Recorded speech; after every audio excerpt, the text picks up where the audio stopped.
नमस्कार साथियों, मैं राघविंदर सिंह। आज हम क्लास 9th में सेकेंड वीडियो लेके आए हैं मैथ की, जिसमें पहले वीडियो में हमने पढ़ा था कि संख्याएं क्या होती हैं, संख्याएं कितने प्रकार की होती हैं। आशा करते हैं आपको वीडियो पसंद आई होगी।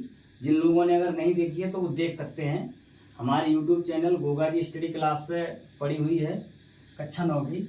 तो ये हमारा दूसरा टॉपिक है और जिसमें हम पढ़ेंगे कि धन पूर्णांकों का योग किस नियम से हम कर सकते हैं, किन किन नियम से धन पूर्णांकों का। वहाँ पर हमने पूर्णांक भी पढ़े थे, एक ऋण पूर्णांक पढ़ा था, एक धन पूर्णांक पढ़ा था। तो जितनी भी प्राकृतिक संख्याएं होती हैं तो वो हमारे एक तरीके से धन पूर्णांक और ऋण पूर्णांक होते हैं। उनमें अगर माइनस लगा देंगे तो ऋण पूर्णांक हो जाते हैं। तो यहाँ पर हम पढ़ेंगे क्या, धन पूर्णांकों के योग के कितने कितने नियम हैं। तो पहला नियम जो है वो कह रहा है समवर्ग नियम। समवर्ग नियम का मतलब है जब दो धन पूर्णांकों का योग, यानी कि जब दो धन पूर्णांकों को जोड़ा जाता है तो उनका योग सदैव एक धन पूर्णांक ही होता है। या कह सकते हैं दो धन पूर्णांकों का योग सदैव एक धन पूर्णांक होता है। जैसे देखेंगे 3 और 5, 3 5 को जोड़ा तो कितना हो गया 8।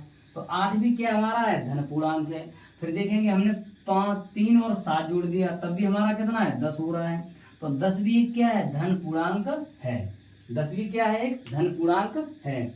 अगर हम दूसरे नियम की बात करें तो दूसरा नियम हमारा क्या है, दूसरा नियम है क्रम विनिमय नियम, जिसका नाम है क्रम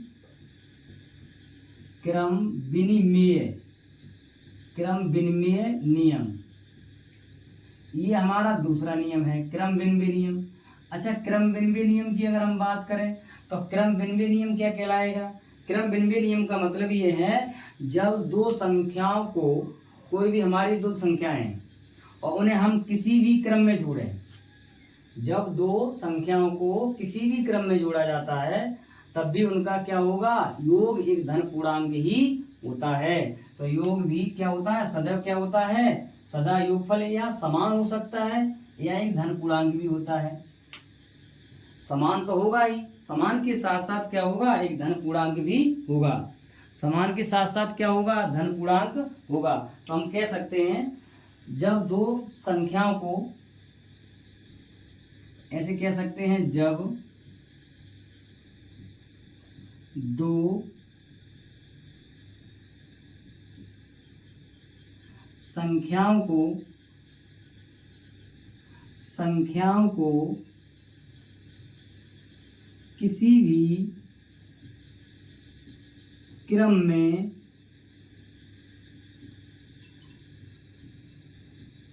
जोड़ा जाता है, किसी भी क्रम में जोड़ा जाता है तो उनका जो योग होता है कैसा होता है, समान होता है।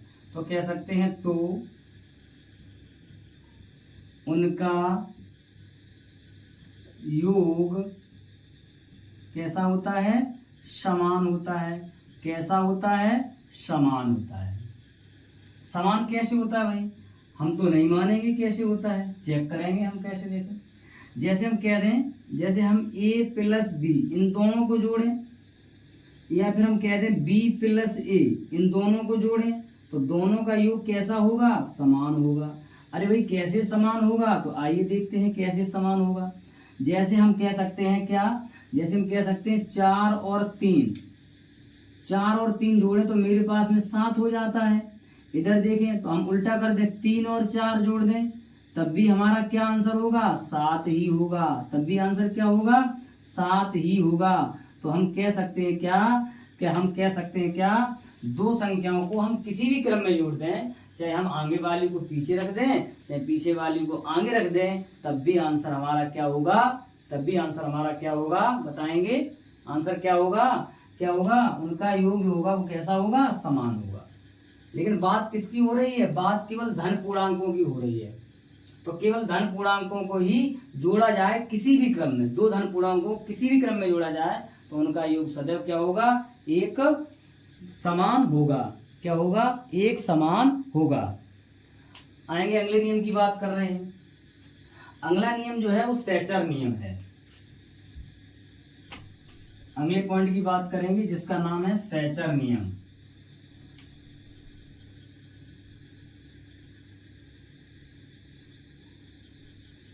देखेंगे सहचर नियम।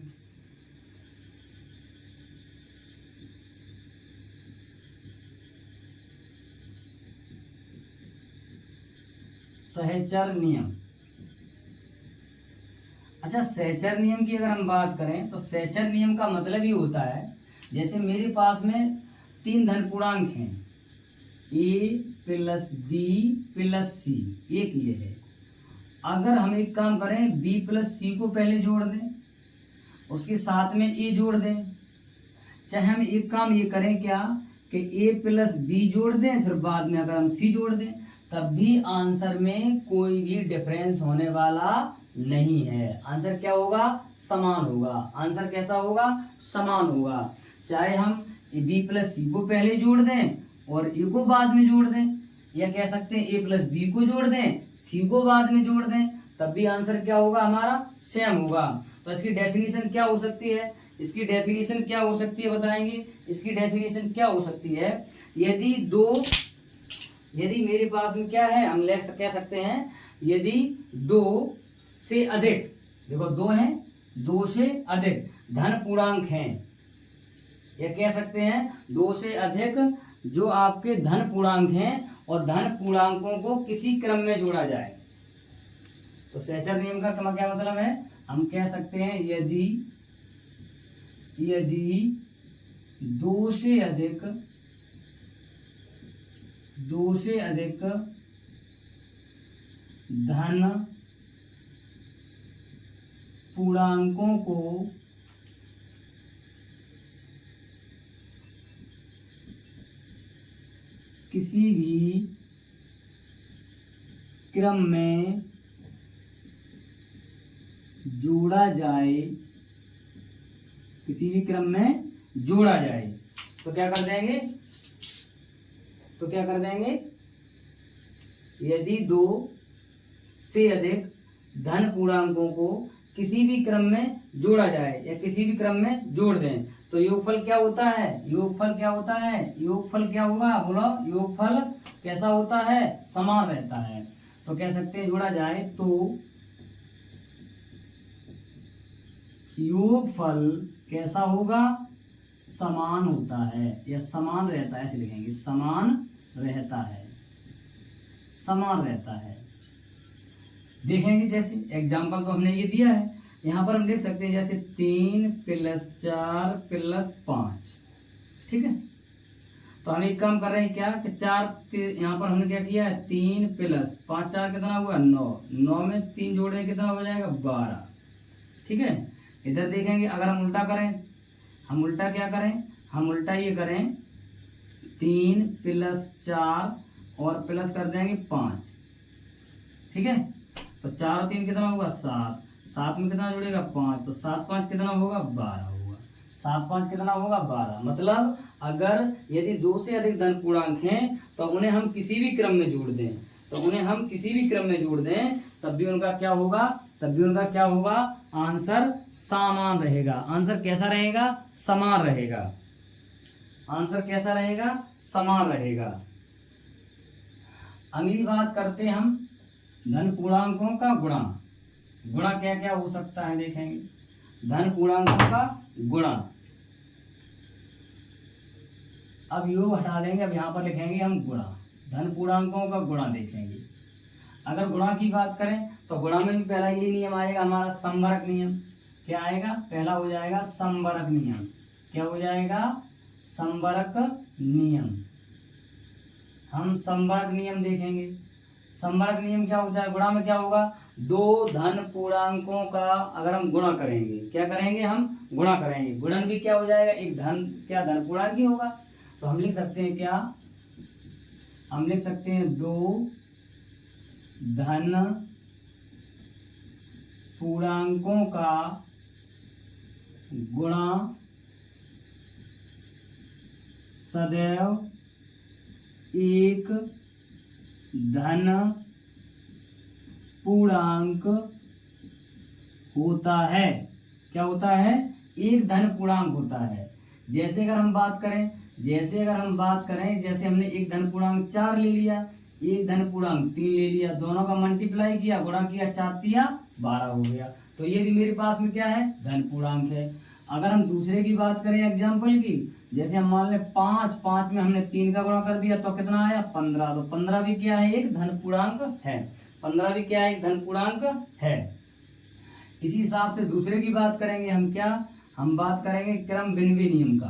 क्रम विनिमय नियम, क्रम विनिमय नियम अभी जो हमने पढ़ा था उसी तरीके से।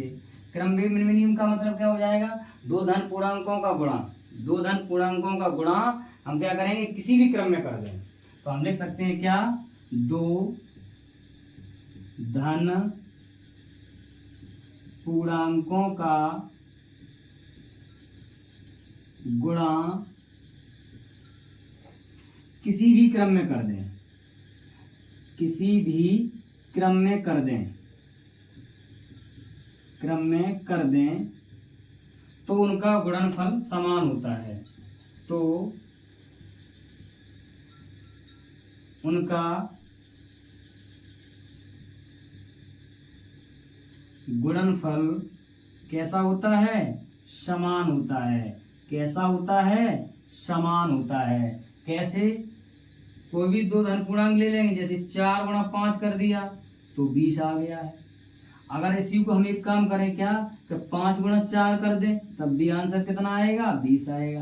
कहने का मतलब कोई भी अगर दो धन पूर्णांक हैं और उनका गुणा हम किसी भी नियम में कर दें या किसी भी क्रम में कर दें, जैसे 5 गुणे 4, 4 गुणे 5, तब भी हमारा आंसर कितना आएगा, 20 ही आएगा। इधर देखेंगे 4 गुणे 5, 5 गुणे 4, तब भी आंसर कितना आएगा, 20 ही आएगा। अगले नियम को देखेंगे। अगला नियम है सहचर नियम, जो अभी हमने पढ़ा था। गुणा का एक नियम है, एक नियम और है जिसका नाम है सहचर नियम। तीसरा नंबर कह रहेगा क्या, सहचर नियम। ये अभी पूछेंगे, एक्सरसाइज में पूछे जाएंगे आपसे कि बताइए निम्न में किस नियम का पालन हो रहा है, क्रम विनिमय नियम लग रहा है या सहचर नियम लग रहा है या कहेगा आपका संवरक नियम लग रहा है, या आपका संवरक नियम लग रहा है। ये पूछ लिया जाएगा आपसे।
देखेंगे सहचर नियम।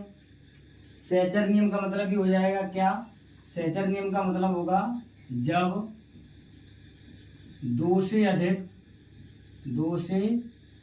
अधिक धन पूर्णांकों का गुणा किसी भी क्रम में कर दें, किसी भी क्रम में कर दें तो उनका गुणनफल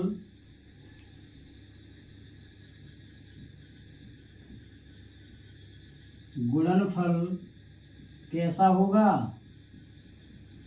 समान होगा। गुणनफल कैसा होगा, समान होगा।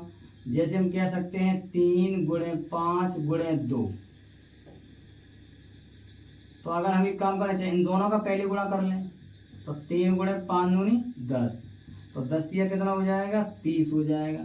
चाहे हम एक काम करें, क्या लिखें, 3 गुणे 5 गुणे 2 और 3 और 5 का पहले गुणा कर दे तो 5 दिया कितना हो जाएगा, 5 दिया कितना हो जाएगा, 15 हो जाएगा। 15 में 2 का गुणा कर देंगे तब भी कितना आ जाएगा, 30 आ जाएगा। तो कहने का मतलब इस प्रकार से हम गुणा किसी को भी मतलब किसी भी क्रम में कर दें, किसी भी क्रम में कर दें तब भी हमारा क्या होगा, तब भी हमारा क्या होगा, आंसर सेम ही आएगा। आंसर कैसा आएगा, सेम आएगा। उसके बाद देखेंगे अगले नियम की बात करेंगे। अगले नियम, नियम नंबर 4, जिसे हम वितरण या बंटन का नियम कहते हैं। ये इम्पोर्टेंट है, ये कभी कभी पूछ लिया जाता है कि वितरण और बंटन का नियम क्या कहलाता है। धन पूर्णांकों के गुणों का वितरण और बंटन का नियम। जैसे हम बात करेंगे वितरण नियम, नियम नंबर इसका ये 4 है, नियम नंबर 4 है वितरण नियम, या ऐसे हम बंटन नियम भी कहते हैं। बंटन का नियम, बंटन का नियम, वितरण नियम या बंटन नियम। वितरण नियम का मतलब क्या है, जैसे आपकी संख्याएं किसमें हैं, संख्याएं किस में हैं, आपकी संख्या जैसे प्लस में है और प्लस के साथ साथ मल्टीप्लाई भी है। जैसे मान लो आपके पास संख्या है, आपके पास है 3 मल्टीप्लाई यानी कि गुणा, और 5 प्लस के 4 है, 5 प्लस के 4 है। तो हम एक काम कर सकते हैं, क्या, 3 गुणे 5 में 4 जोड़ देंगे 9, 9 तिया कितना हो जाएगा, 27, 9 तिया 27। या हम एक काम करें, वितरण मतलब बंटन का मतलब बांट के, ये हमने यहाँ पर बांटा नहीं है, इसको हमने क्या किया है, दोनों को जोड़ के गुणा कर दिया है। या फिर हम एक काम करें, ऐसे भी कर सकते बांट के, बंटन का मतलब बांट कर। देखो 3 गुणे 5 कर दो, उसके बाद में प्लस लगा दो, फिर 3 गुणे 4 कर दो, 3 गुणे 4 कर दो, तो 5 दिया कितना हो जाएगा, 15, प्लस 4 दिया कितना हो जाएगा, 12। दोनों को जोड़ देंगे तब भी आंसर कितना आएगा, 27। तब भी आंसर कितना आएगा, 27 आएगा।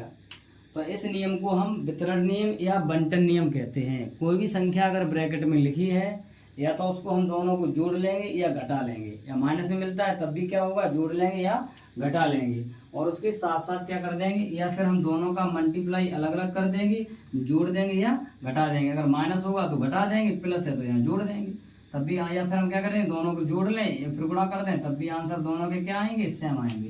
ये भी 27 आया और ये भी 27 आया है, इस तरीके से। तो ये हमने आज 2 बातें पढ़ी हैं, धन पूर्णांकों का योग और धन पूर्णांकों का गुणा, मतलब किस नियम से हम गुणा और योग कर सकते हैं। अगली वीडियो में हम देखेंगे कि हम एक्सरसाइज शुरू करेंगे, और एक्सरसाइज ज़्यादा कठिन नहीं है, सिंपल ही है, ठीक है। तब तक के लिए जय हिंद, जय भारत।